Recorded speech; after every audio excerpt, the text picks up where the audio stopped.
Grizzly Adams did have a beard. How's it going, everyone? It's Artifact. I'm back off holiday. Just got back from Croatia. It was very nice. We had a bit of rice. Very lovely. There you go. Anyway, today we're going to get back into some vital tutorials. So let's have a little listen to the horror sound that I've made today. Using this kind of violin tremolo sound effect from Freesound and then modulating it into Vital and then blending the original with the newly created bass. So let's have a little listen to this loop.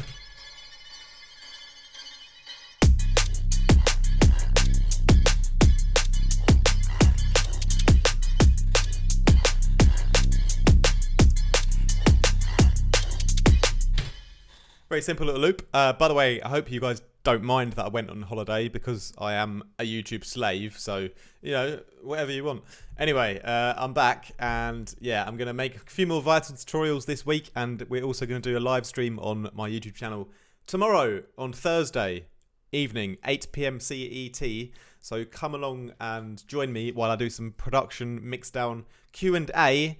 If you're in my Patreon group, you can ask all the questions there and I'm going to answer them on the live stream. And also, we're going to do a little bit of freestyle production at the end without my MIDI keyboard because it's gone. I'll need to buy a new one, but I'll figure that out. Anyway, what we've got here is a sound that I downloaded and it just sounds like this on its own.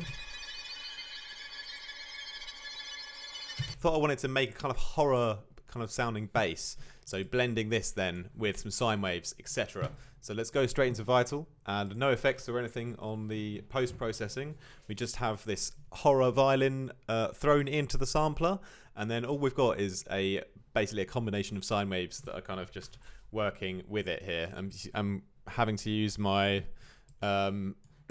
musical typing keyboard because my MIDI keyboard is gone and I've ordered a new one. Anyway, so what we did is we threw in our sample here, which you can hear. Sounding very beautiful on its own. And then, you know, what we did next is, right, the three like levels of sine waves we have is the minus 12 one here, which is kind of, it's kind of just a low sub sine wave, so that's obviously the most important for the bass. And then we have the one octave up, which has a bit of width and unison detuning on it. And these both have no kind of effects on them. They're just providing that basic kind of low end sub and then that higher harmonic sub bass to go on top of it. And then this one in the middle is the one that's going to be working with the sample. And all we've got here on the LFOs as well, the LFO2 is a slow filtering up. And this is just going to be applied at the end here to our filter. And yeah, that's basically, it's just controlling the filter. And the LFO3, this is where we're getting the groove into the bass. And this is at 1/4 notes dotted, which I love. And there's a bit of a stereo effect happening on this as well. And this one is controlling the frequency modulation sample rate, mix, I should say. So, you know, if we left it on, it also sounds wicked. Like, as a texture, that's also really, really great. And you could just leave it like that. We'll probably throw this bass in my new Vital preset pack as well, which should be out in the next week or so. So stay tuned for that. Check out my older ones as well if you want. Serum Ninja is the discount code for my Serum preset pack, which is still up there. And the other Vital ones are pretty cheap anyway. Some wicked sounds in there as well. Yeah, so if I put this back on then, on the LFO3. Yeah, so that's where we've got the kind of movement going on, the main kind of high-end movement. And if I take this vocode setting off, just kind of added this extra harmonic to the sine wave. As you can see here, you know, normally you just got this one kind of main fundamental, but when we put on the vocode, we introduce like more kind of bell harmonics, I would say. So you get more kind of more textures higher up. So vocode is quite good for that. And then when we blend it all together then, it starts to sound pretty juicy. And the effects that we've got on is a couple of other effects which are kind of happening on this LFO3 with this kind of rhythm or groove to it. And that's just a bit of distortion kind of just comes in and out, and a bit of chorus comes in and out to kind of go with that kind of particular, you know, pattern that we've got.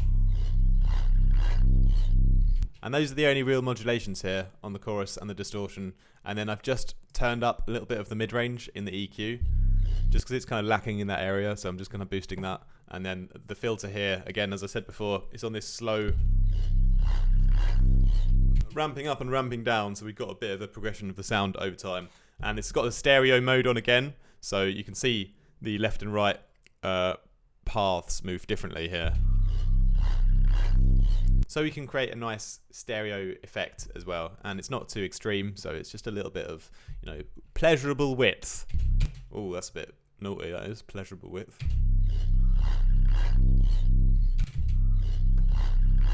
Yeah, so all of that together, you know, we have a pretty nice bass here, and if we kind of just take out the original sample,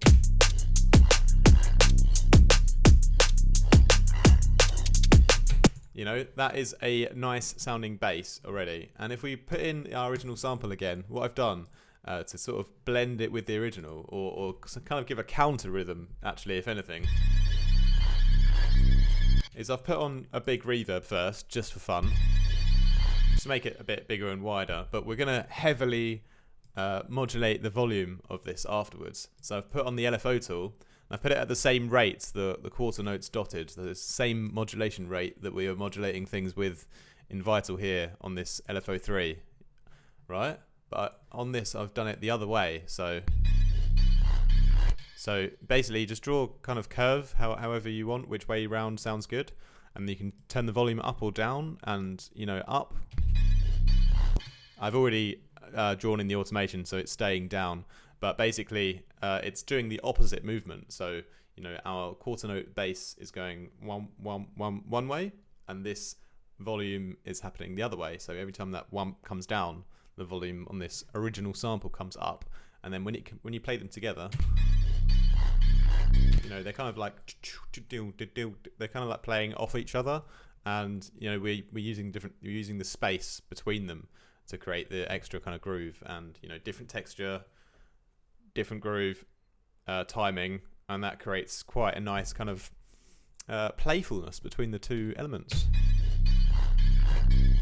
It's all about being playful at the end of the day with music, because we've got to tease the listener a bit.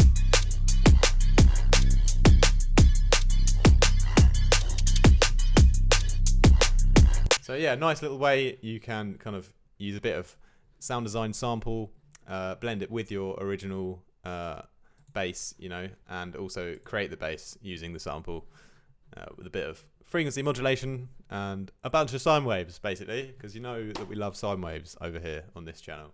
Anyway, I hope you guys have a wicked day, and feel free to join the live stream tomorrow evening. I'll probably upload another video before then as well. So yeah, nice to be back, and peace. Join my Patreon, repping the old Patreon shirt. Shout out to my man Crossout and all the other guys who've been on my Patreon since I started it. This is the t-shirt I first created, and it's not available anymore because I've only got proper Artifact t-shirts now. But yeah, come along and join the Patreon if you want to support me, and join the Discord group because it's pretty dope. Peace.